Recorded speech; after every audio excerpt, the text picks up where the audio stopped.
I would give this game a straight 10 out of 10. I really would. It's incredible. After completing it, sure, I just wanted to see what this was. Lost souls. Who is it? She's dreamt of this before. It's coming.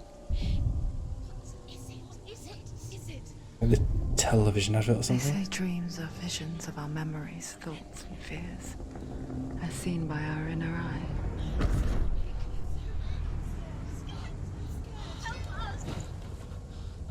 But what if each one of us is always dreaming, even when awake? And we only see what our inner eye creates for us. Is this what hell is? A world shaped by Senua's nightmares. Maybe that's why people fear seeing the world through her eyes. Yes, she's scared. Because if you believe that Senua's reality is twisted, you must accept that yours might be too.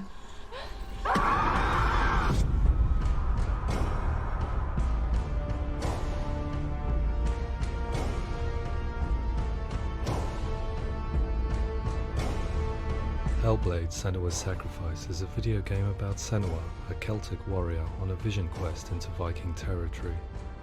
But what sets our hero Senua apart is that she suffers from severe psychotic mental illness. He knows she's getting closer. He can feel her coming closer. She's getting closer. They're watching. The original idea for Hellblade was to create a classic hero's journey, a journey of suffering, but one where the fantasy world is not another planet or alternate universe, but a world that is constructed in Senua's mind. But to do so would mean putting psychotic mental illness at the center of the experience, a subject that is still considered taboo, and a challenge that was both terrifying and exciting in equal measure.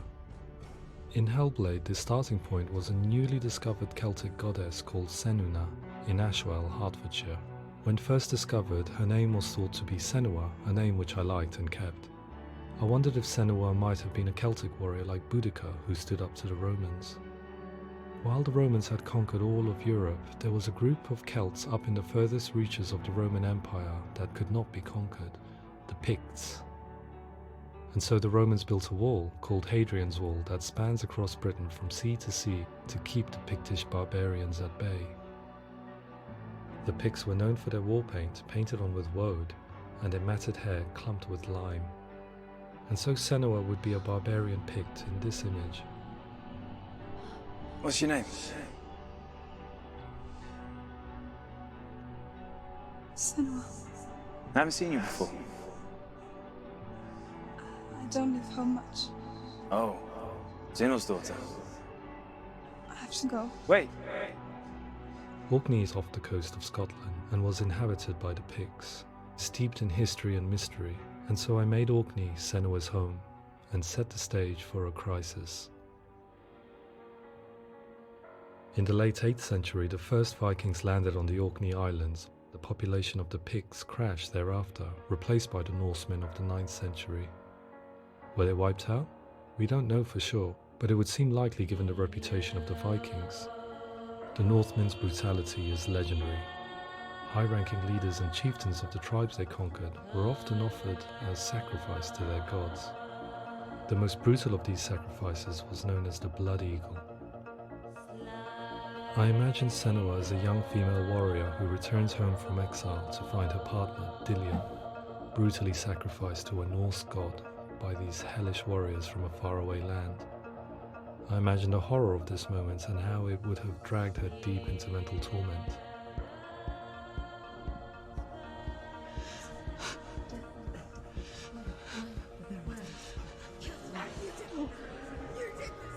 No!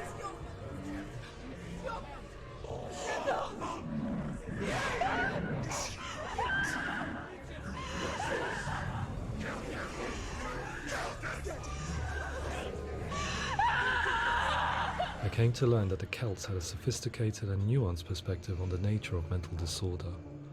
One term they used was gelt, A Gelt is a man or woman who has been driven mad by a curse, battle trauma, or grief. The Gelt would take to a life in the woods in search of penance, punishment, and purgation.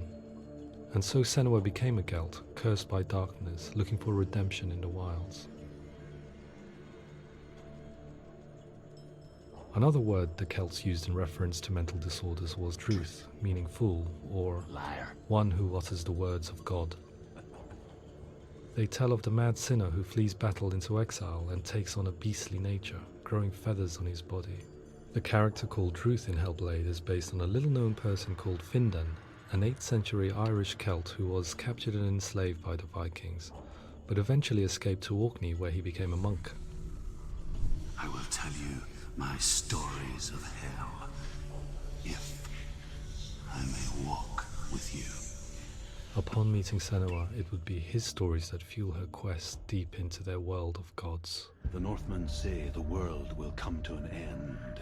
The sun will grow black, the earth will sink into the sea, the stars will disappear, fire and water will meet, flames will play against the sky, the heavens and earth and all the world will be burned, all the gods will be dead, and the warriors of Valhalla and people everywhere. Senua, prepare yourself for Ragnarok, for it is nigh. So the stage was set for a new adventure, a journey into the Norse underworld called Hell, a vision quest fueled by madness and myth, a fantasy that was created by Senua's own mind, and one that we would experience through her eyes. This is your mission. This is your quest. There is nothing else left. To make a game about a warrior with psychotic mental illness as its central theme was fraught with danger. Mental illness such as psychosis is still taboo and rarely acknowledged in a century of cinema, never mind the new medium of games. Where it does feature, it often conflates psychosis and psychopathy associated with a lack of empathy. It is unfortunate that these two words sound so similar that they are used interchangeably in media. I must admit that I didn't have to look very far to discover my own ignorance of the subject. So we reached out to Paul Fletcher, psychiatrist and professor of health neuroscience at University of Cambridge.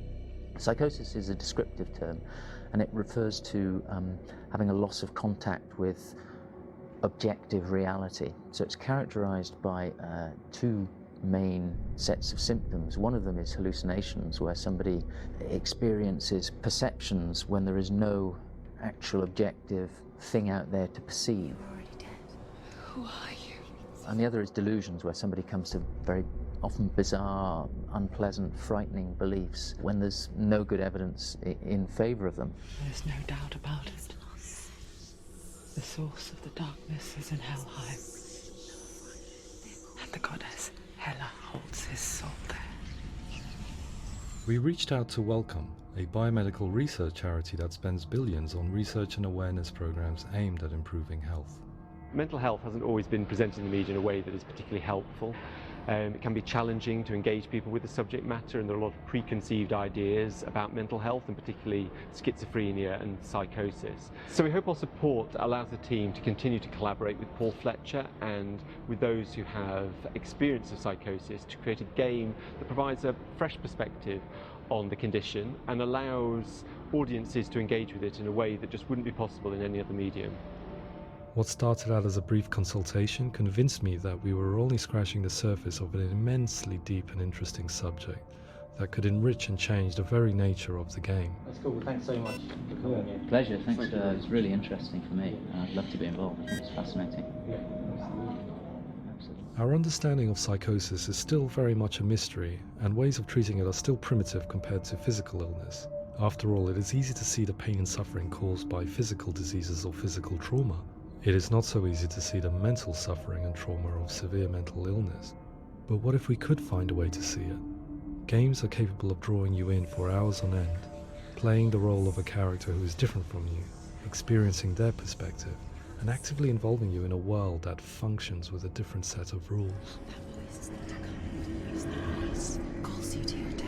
It's an evil voice. If we were to represent Senua's psychosis, we would have to simulate voice hearing, a common attribute. But how can we simulate something we have no first-hand experience of?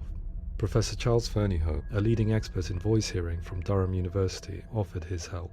Hearing voices is an experience that is usually associated with severe mental illness, and crucially we know that hearing voices is a part of ordinary life. This is how they did the for many 3D people audio. who don't meet the criteria for mental illness. Yeah. Oh, that's not him in real life. We know voices vary according to where they appear in space. Voices can appear far away in the distance, they can appear right there in your ear, they can seem to be coming from inside your head. Based on the information Professor Fernie Ho provided, I put together a sound brief and invited some actors to the studio. We recorded the actors using a binaural microphone, which records the 3D spatial position of sound, replicating the way sound is heard by human ears. It gives you an incredible sense that the person you are listening to is right there beside you. Can't see how she's going. Where is she?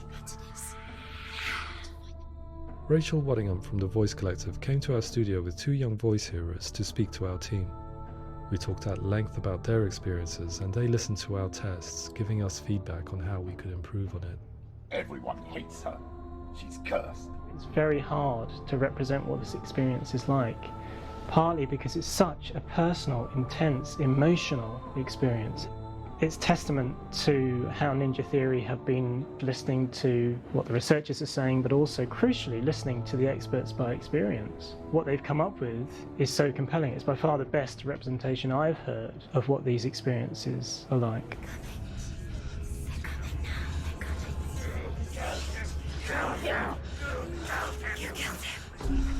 Other common attributes of psychosis are visions and flashbacks.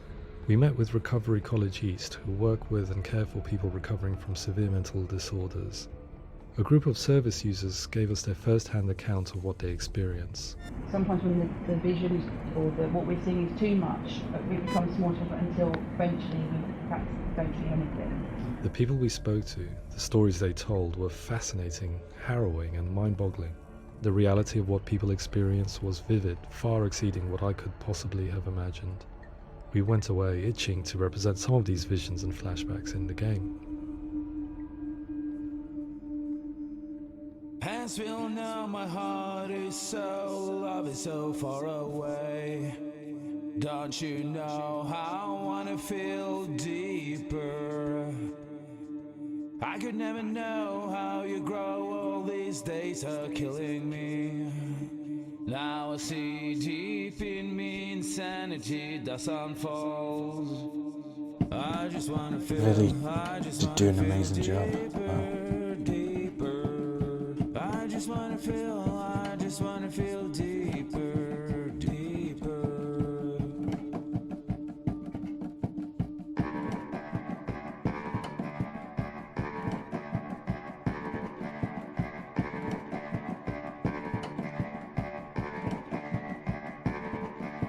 Hands will know my heart is so, love is so far away. Don't you know how I wanna feel deeper? I could never know how you grow, all these days are killing me. Feel like this, read like this, I just wanna live, that's all. I just wanna feel deeper, deeper. I just wanna feel deeper, deeper.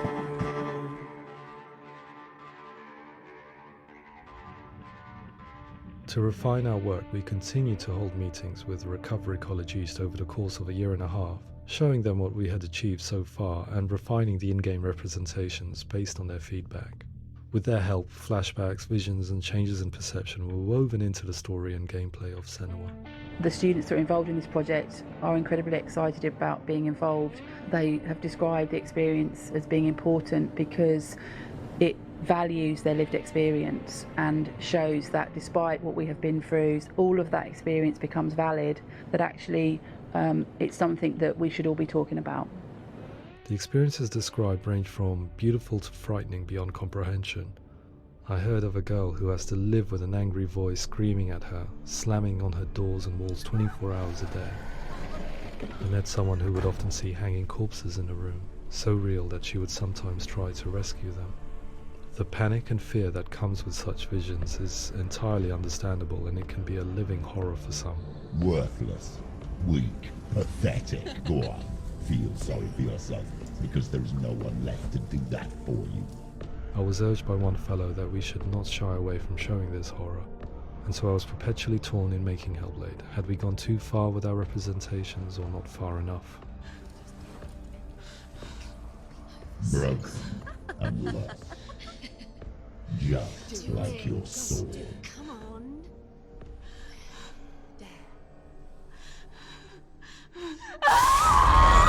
In some ways, voice hearing and visions were the low-hanging fruit, so to speak. There's another aspect of psychosis that is much harder to explain, but one that I think video games are uniquely able to represent, which are often called delusions. People begin to see patterns in the world. They begin to link things that most people wouldn't link. Most of the things that we might think would be coincidence or, not worth commenting on. Nevertheless, that might have a particular salience or importance for them. One individual described how everyday words, sounds, colours and objects were steeped in meaning to him, forming a strange and sinister puzzle that he was determined to solve but could not quite get to the bottom of. Oh. It's not just brain dysfunction. It's not like the system shut down. It's actually an incredibly creative process. The person creates a world populated with voices and phantasms and terrors, and they're completely immersed in it. They believe in it. We often invite people into the studio to play the game. In one of our playtests, they played through much of the game, making associations between runes, secret messages, and the threat of darkness that stalked them. There are many things that happen in the world of Hellblade that make perfect sense within the context of Senua's mind. The dark rot that's killing her slowly from within, the secret runes of the gods that block her path to Helheim, and strange associations that exist in the game to confuse you. To complete Senua's quest, you have to internalize and accept the logic and meaning behind these things to progress. Afterwards, they said that they didn't see much evidence of mental illness in the game. People with delusions of all sorts would argue the same thing, that they are not aware of their experience being abnormal in any way. I need this sword. It's important. Representing perception changes and thinking patterns within Hellblade gives us a set of symptoms common in psychosis. But people with lived experience were keen to emphasize another point, that it is wrong to define a person by their symptoms. Quite often, the illness comes not from the symptoms, but from the stigma, isolation and mistreatment that comes about from the rest of society. They say that I'm cursed. What if they're right?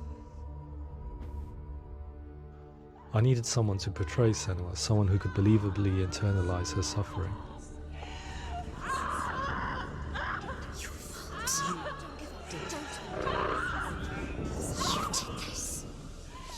Melina Jurgens, our video editor, had been a stand-in for Senua over a few months while we perfected our motion capture techniques.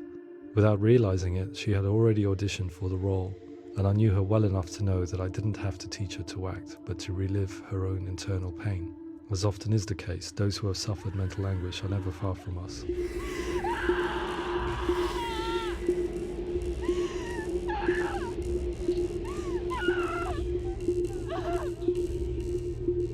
My hope is that by creating a compelling and aspirational character in Senua who feels very much real, albeit she wasn't even an actress, we can provide a lens into her reality, a different one to yours, and this is where storytelling comes into play.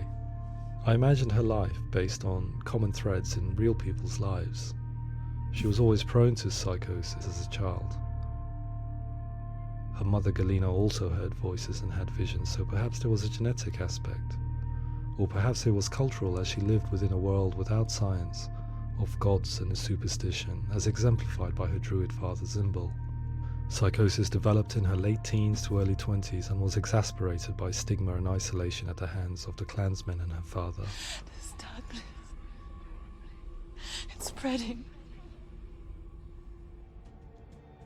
The trauma of seeing her lover Dillian sacrificed tips her over the edge, making her remodel her reality around a concept that connects everything: the darkness.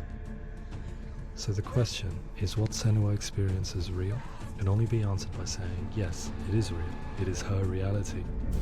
All of her suffering will have been for nothing. It's just a matter of time.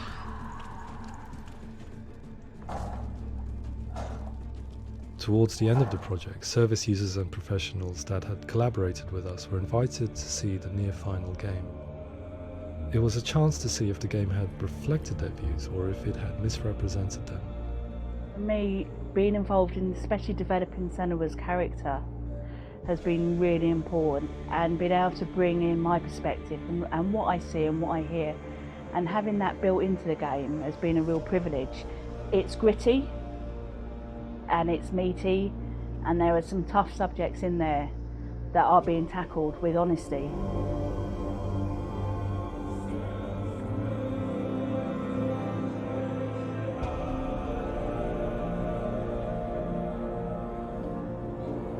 I was blown away by it today, absolutely blown away. It was just fantastic to get the opportunity to use our lived experience in a very creative way. There's nothing tokenistic about the work we've put in. It feels like we've been listened to, things have been taken on board, and I think there was a lot of realism in the game itself, and it feels very authentic.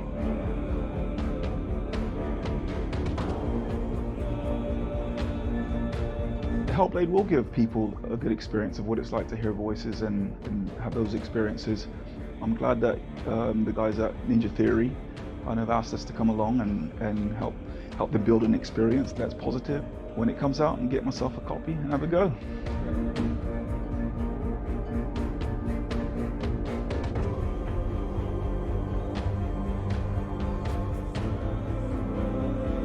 I think all the way through I was really inspired by how the conversations have translated into the game in a way that I think I didn't imagine was possible. So wonderful, really wonderful.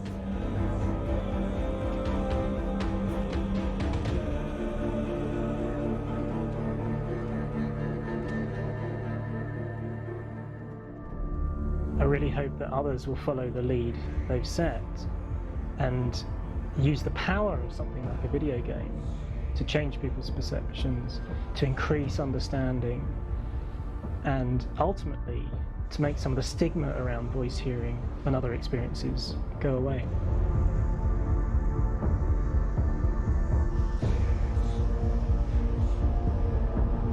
For me, it was really exciting to see something that I explore scientifically being represented so beautifully in a character who's trying to penetrate the mysteries of the environment in which they've been placed, with all of this strange uncertainty and noise and conflicting information that they're getting.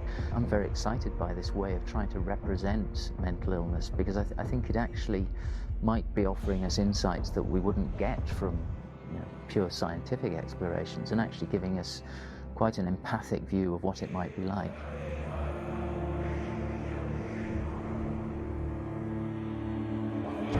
Mental illness has been with us for as long as we have been on this planet, but why? Why hasn't evolution stamped out this weakness from within our gene pool? I often pondered this question until I realized that the question had an inbuilt flaw. It assumes that being and thinking differently is a weakness. The only reason we have computers, spacecraft, medicine, poetry, art, and yes, even video games is because individuals are able to simulate new abstract realities in their minds and share them with the rest of us. We need people to be willing to see differently in order for us to progress and survive as society. And we need to be open to these new ways of seeing. And it is this spirit that motivated me to create Senua's story and share it with you.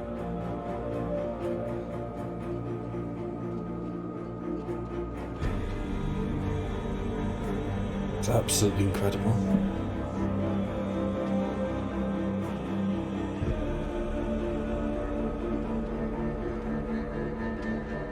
The amount of work.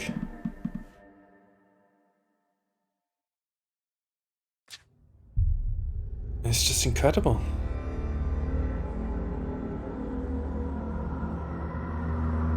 I didn't cry, but I was close to it. I did well up. I was...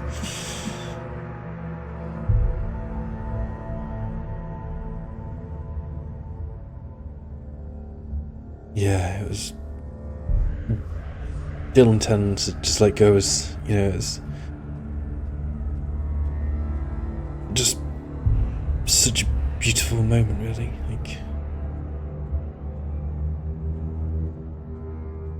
Just from the 10 hours you'd put into this game, just being in her shoes. This game is perfect.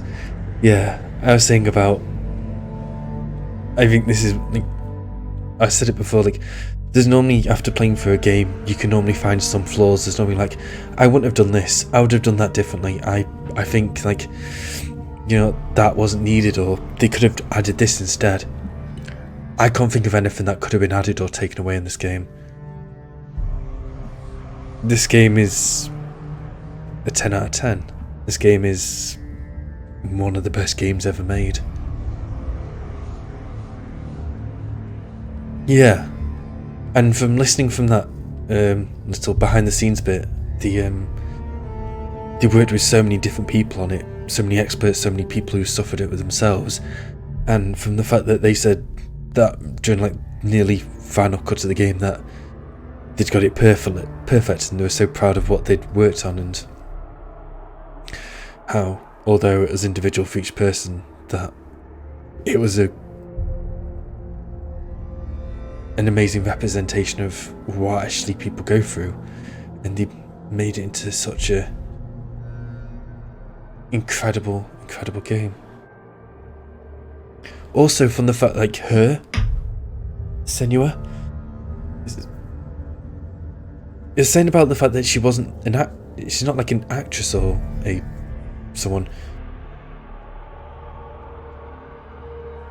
Just the one of the people who worked there. It's hard to play this game again. Yeah, it's definitely one of those, you know, beautiful one and done games. They're making a Hellblade 2. Yeah, exactly like that. Like, I did the same thing with The Last of Us. Like, I completed it, then went back, played it, and I only got like a third, maybe half the way through it again. I was like, I can't play this a second time. Yeah, they're making a Hellblade 2, yeah.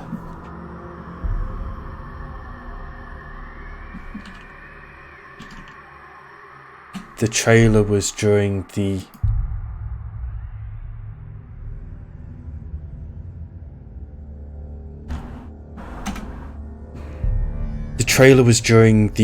Video Game Awards. It happened like a week or two ago.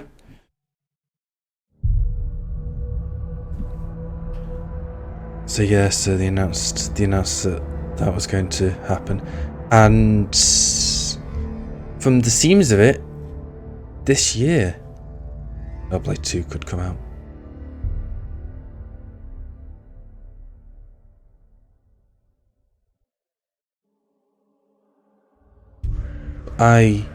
I fully agree with your statement. You said about this being your favourite game ever. I've got to say, it's definitely one or two.